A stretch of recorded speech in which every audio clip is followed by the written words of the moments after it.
Вось такая торба у стылі маляваных ці набіваных беларускіх дываноў сёння можа ў мяне атрымацца.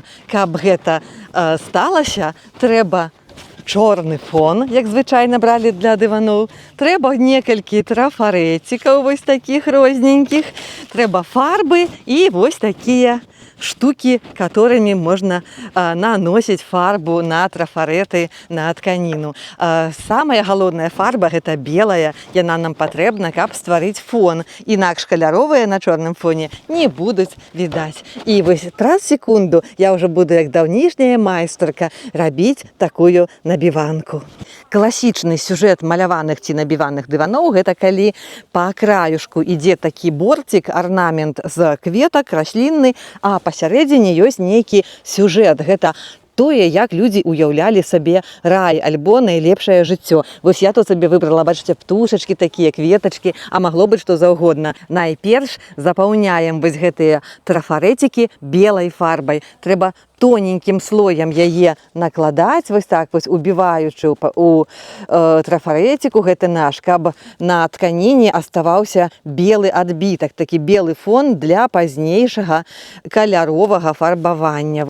Пакуль я тут фарбую, раскажу яшчэ, што маляваныя дываны ўвайшлі ў моду, у распаўсюд у 30-х, 40-х гадах пасля вайны, калі людзі адбудоўвалі сваё жыллё і хацелі зрабіць яго трохі больш яркім, трохі прыгожым.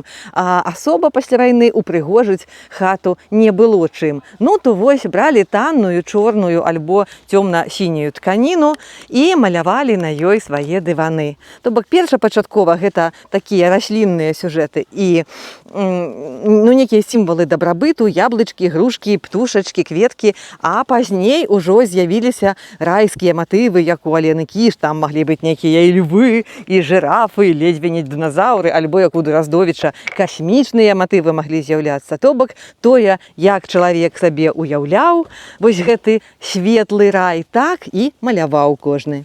Маленькім штампікам бяром фарбы каляровыя і паверху наносім вось на гэты наш уже падрыхтаваны белы фон. Лісцікі будуць зялёненькія, а кветачкі зробім чырвоныя, фіялетавыя, жоўтыя, рознакаляровыя.